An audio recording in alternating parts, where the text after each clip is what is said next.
Obrigado, Rony. Palmeiras divulga vídeo aí agradecendo ao Rony Rústico pelos serviços prestados ao Verdão.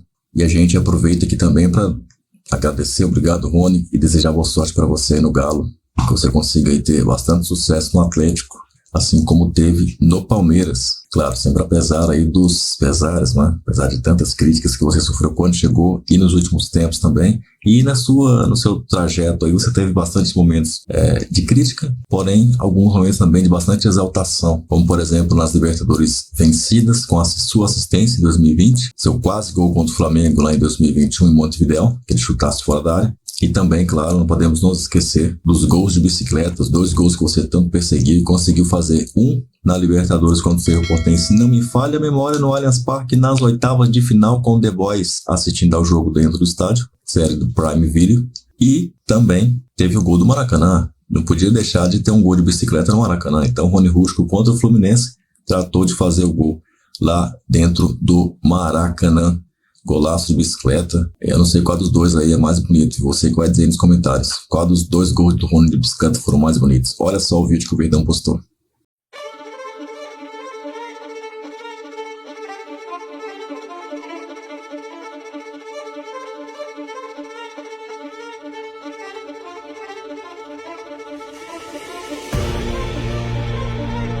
É uma sensação única, né? Eu acredito que acho que todas as crianças, quando querem ser jogador de futebol, almejam chegar num clube grande, né? Tá agora no clube como Palmeiras. Eu me sinto muito honrado, me sinto muito feliz. Eu acredito acho que qualquer jogador queria estar no meu lugar, né? Queria estar no Palmeiras, que é um time que é um dos gigantes do cenário brasileiro. Eu acredito que é um sonho de cada criança.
Tá, e boa sorte, Rony. Vamos lá, gente. Vamos embora pra frente, então, que agora ver se vai chegar o tal do centroavante, hein? Será que vai chegar? Tá difícil, hein? Gente tá saindo, né? Chegando não tá, mas saindo tá um caminhão de gente saindo aí, né? Aí trouxeram o zagueiro agora aí, o Fux, né? Mas pra ver se abaixa a poeira um pouco. Mas não vai baixar a poeira, meu, porque a gente tá querendo centroavante. Mas tudo bem. Palmeiras venceu a Inter de Limeira por 3-0 e agora mira vencer também o São Paulo nesse choque rei, clássico deste domingo, às 6h30 da tarde no Allianz Parque. Vai ser um jogão aí, hein? Os 2 times estão muito bem, especialmente São Paulo vem bem aí no campeonato, embora parece que deu uma tropeçadinha, parece que conseguiu arrumar um empate aí cheio de gols, mas a gente foi com 3 gols e a vitória pro choque rei. Parece que São Paulo não vai chegar assim nessas condições. Talvez deixe eles com mais sede de vencer. Mas nós vamos colocá-los na crise. É isso que vai acontecer. Vamos trocar aí de mão essas crises aí, tá? Meus amigos, vamos ver o que a imprensa tá falando aí do Verdão. Campeonato Paulista no final de semana tem Palmeiras e São Paulo. Os 2 clubes jogaram ontem, né? Daqui a pouco a gente fala do São Paulo, que empatou em Brasília com o Velo Clube. E mais antes o Palmeiras conseguiu aquela vitória que a gente estava esperando. 3-0, jogo contra a Inter de Limeira, Pascoal. Deu uma encostada ali na zona de classificação. Melhorou, Pascoal. Não, começa o Zupac, ele acertou o placar, né? Ah, é? Você quer guardar pra depois? Mas o Zupac então começou. Tá bom, então guarda pra depois. Fala você, Zupac. Mas foi uma vitória bem tranquila. O Palmeiras, assim, era esperado que o jogo fosse tranquilo, né? A Inter é uma equipe tradicional, beleza, belo gol do Maurício, mas é um time que não ganhou de ninguém. Contra o Palmeiras em 86. Pois é, mas o time de agora não ganhou de ninguém, né? O Márcio Fernandes estava estreando na Inter de Limeira, então mesmo com o time mexido, e não foi o time reserva, né? O time contra o Água Santa foi muito mais reserva do que o time ontem. Ontem foi o time quase titular, com 3 ou 4 mudanças. E o Palmeiras, desde o princípio, foi superior, né? Tive o belo gol do Maurício, vem jogando bem, é o jogador mais regular do Palmeiras nesse começo de temporada. O Facundo Torres, como eu falei, do outro lado, dando muita movimentação. É importantíssimo o gol do Flaco Lopes, porque, assim, tem um poeta dinamarquês que eu leio desde que eu estou no colégio, ele falava assim, a seguinte frase: centroavante vive de gol. Né? Centroavante vive de gol.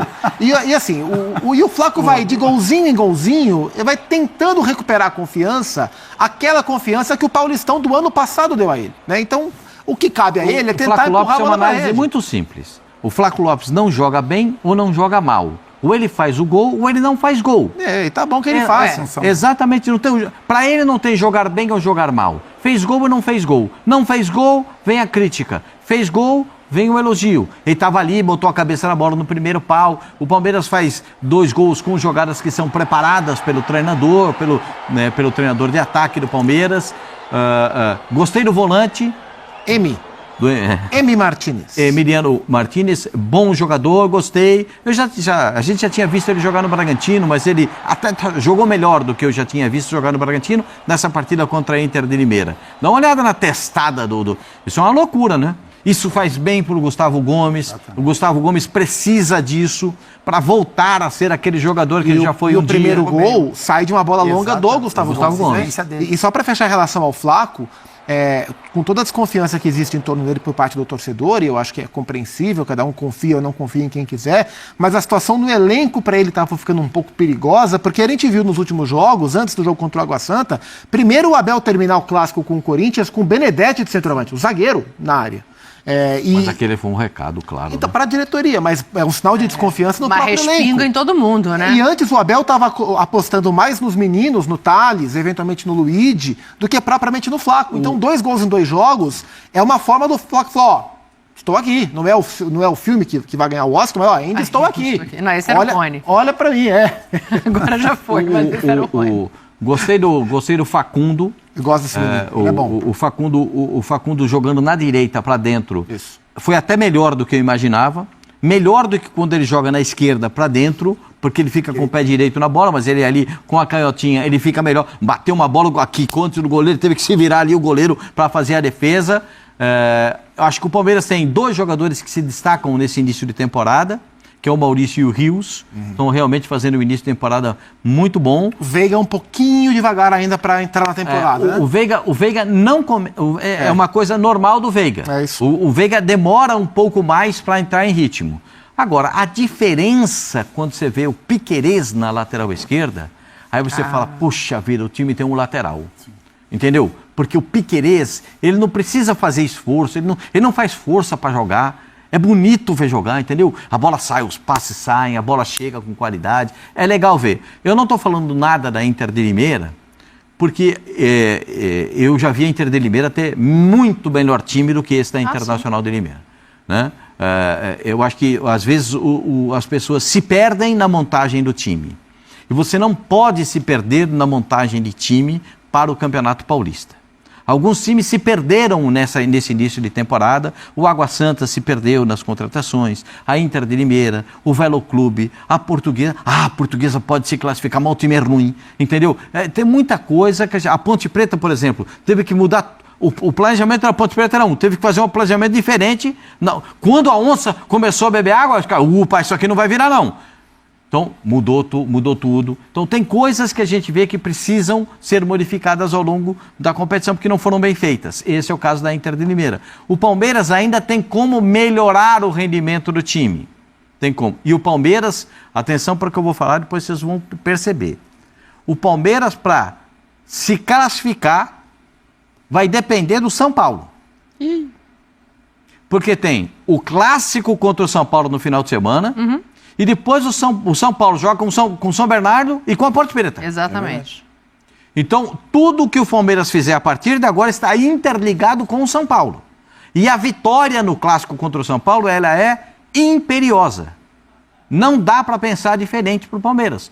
Depois a gente vai falar do São Paulo. Mas para o Palmeiras, não dá para pensar outra coisa. Porque tem que ganhar do São Paulo e provocar o São Paulo na reação contra os dois, que também terá mais esses 2 jogos. Então, o Palmeiras passa nesse jogo contra o São Paulo a ter uma importância muito grande. É um clássico, é a rivalidade, é o jogo no Allianz, né? A gente entende tudo isso. Um elemento. Mas os 2 próximos jogos do São Paulo são jogos contra a Ponte Preta. Mas talvez até por isso essa vitória dessa maneira contra a Inter de Limeira, né? Uma coisa é 1-0 sofrido, outra coisa é controlar o jogo, conseguir fazer um 3-0. Você vê os homens de frente dando respostas para chegar no clássico, capitão. Isso faz diferença. Assim, a diferença técnica é muito grande, né? De Palmeiras e Inter de Limeira. Claro. O que chamaria muito atenção é se o Palmeiras, assim como o São Paulo, por exemplo, empatasse ou perdesse para a Inter. Aí teria um impacto ruim, porque a cobrança seria muito grande. Acho que a vitória, ela traz, logicamente, uma confiança, mas coloca o Palmeiras na obrigação que ele tem perante um jogo contra um adversário mais frágil, assim. Então, o clássico ele fala por si só, ele tem uma importância, seja de classificação, seja para o torcedor, seja para a instituição também, porque a gente sabe que existe uma rivalidade ali até a questão política, né? Administrativa de Palmeiras e São Paulo.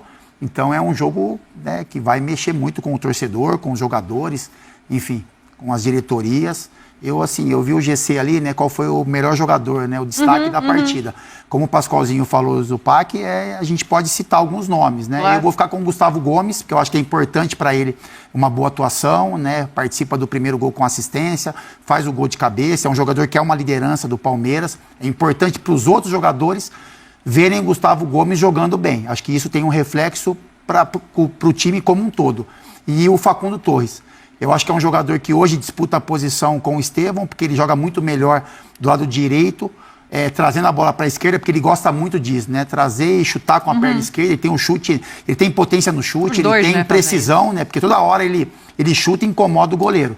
Então eu acho que foi uma contratação bacana para esse momento do Palmeiras e também para quando o Estevão estiver aqui embora. Eu acho que ele vai estar mais adaptado, vai estar mais confiante e aí, logicamente, não vai fazer tudo que o Estevão faz, porque o Estevão é um extra classe. Sim. Mas é um jogador que vai agregar bastante para o Palmeiras. E esses destaques que a gente está trazendo aqui, eles levam a eu não sei se é uma dúvida que o Abel tem, talvez ele já tenha a resposta, mas é uma dúvida que a gente tem, que é sobre qual é o ataque que ele vai montar para o Choque Rei de domingo, porque ele vai manter o time sem o centroavante fixo, como ele fez nos últimos jogos em que o time titular jogou, ou ele vai ter a figura do Flaco Lopes aproveitando 2 gols em 2 jogos e a referência, né? Porque com o Estevão de volta, com o Maurício jogando bem, com o Veiga no time, com o Facundo jogando bem, não há espaço para o Flaco Lopes, a não ser que ele opte por tirar um desses, que não será o Estevão, para ter a figura da referência. Eu acho que a grande dúvida do Palmeiras, que eu tenho para o Choque Rei, de novo, acho que o Abel não tem essa dúvida, acho que ele já sabe, é se vai com o Flaco Lopes ou se vai de novo com o Maurício de falso 9. Ele gosta de ver... apostando em movimentação. O Abel gosta muito de olhar para o adversário, na composição do adversário. Botou três zagueiros contra o Corinthians. Sim. Né? Então, tem o olhar... Por que 3 zagueiros? Só porque o Corinthians joga com 2 jogadores enfiados. Então, ele precisava de um homem para fazer a sobra. Para liberar os caras. Marquem losango, não tem em volta do lado, ele botou os alas espetados para largar o campo do Corinthians. Aí jogou num 3-4-3, como jogam os jovens treinadores europeus hoje, especialmente os treinadores formados em Portugal. Essa é uma forma de jogo que vocês podem adotar, depois eu não tenho problema não. Eu jogo com 3 zagueiros, 4 no meio e 3 atacantes, esse 3-4-3. Sendo que desses 3 atacantes, 2 voltam na composição de meio. Deu para entender? Eu me fiz entender? Porque às vezes as pessoas têm dificuldade de entendimento. Então jogam um 3-4-3 com os 2 homens de lado voltando na composição. E aí você tem sempre o meio campo com bastante gente para marcar. E tem sempre gente sobrando, um homem pelo menos na sobra, para fazer as coberturas. Para isso você precisa de um zagueiro rápido. O Palmeiras tinha um, Vitor Reis, agora não tem mais. Precisa de um zagueiro rápido para fazer esse tipo de marcação. Então, se o Palmeiras adotar essa postura, o Palmeiras pode adotar, já fez isso. Por quê? Porque o São Paulo tem um centroavante fixo, o São Paulo tem 2 meias com muita qualidade e um jogador que fica flutuando entre os volantes e os atacantes, que é o Luciano. né? Só que o São Paulo tem uma deficiência. Bom, a gente vai falar do São Paulo, né? A deficiência do São Paulo é a composição desses 4. Porque esses 4 não têm a potência de marcação.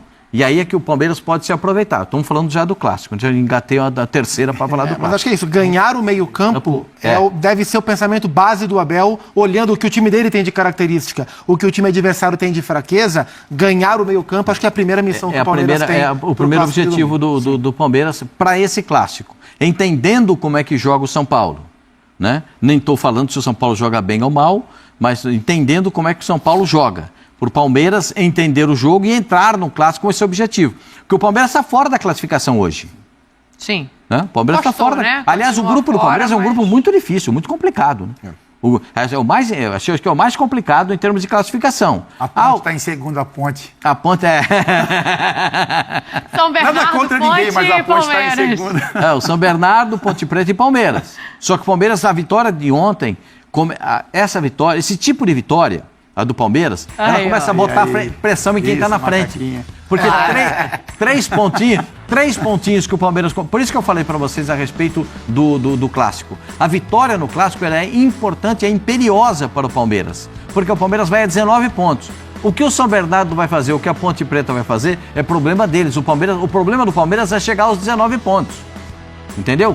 Para quê? Para entender que o São Paulo vai precisar do resultado nas 2 partidas contra o São Bernardo e contra a Ponte Preta. E aí os jogos ficam interligados, né? Porque os times do Campeonato Paulista, eles não jogam com os times do próprio grupo. Sim. Os times do próprio grupo vão se enfrentar na outra fase do campeonato. É o primeiro contra o segundo. E o que tiver maior número de pontos joga em casa. Então, é isso que a gente tem que entender do Campeonato Paulista. Não é como no Campeonato Carioca, não é como no Campeonato Mineiro. O Campeonato Mineiro já tem lá a formação de quem vai jogar contra quem. O Campeonato Carioca está esperando essa decisão, se o Flamengo vai ser primeiro, se vai ser o Volta Redonda, depende dos acontecimentos dessa próxima rodada. Para o Palmeiras, é fundamental a vitória contra o São Paulo. Sim. Se não ganhar do São Paulo, o Palmeiras não sabe o que vai acontecer. O Abel vai na mão do Palmeiras. O Abel volta ao time. O Abel esteve suspenso. Volta, foi o João Martins que trabalhou. O Abel raramente acontece, mas ele sofreu com só o a terceiro... cada 3 jogos, né? Não, mas tem diminuído. Tem diminuído. O Abel já foi mais recorrentemente expulso, geralmente expulso.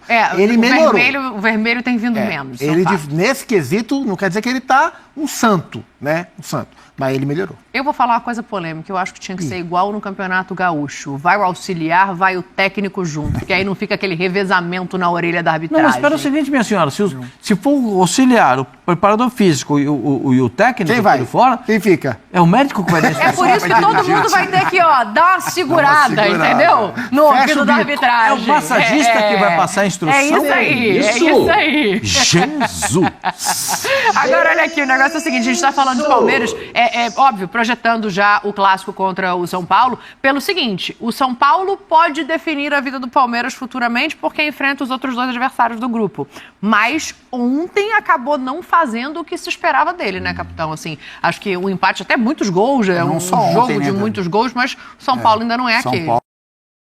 É o que eu falei, né? Vamos agora nos preparar para jogar esse clássico e seja o que Deus quiser, né? Vamos nos preparar aí para que possamos vencer e nos classificar para lá na frente, quem sabe a gente ganhar de novo se necessário. O São Paulo também possivelmente poderemos enfrentar, ou não, que também está mal das pernas do time do Santos, mas quem sabe enfrentemos o Santos do Neymar e possivelmente também numa final pode acontecer de pegarmos aí o São Paulo ou até mesmo o Corinthians. Vamos ver o que vai acontecer, né? Se o São Paulo se afundar numa crise, que é bem difícil, está praticamente classificado, né?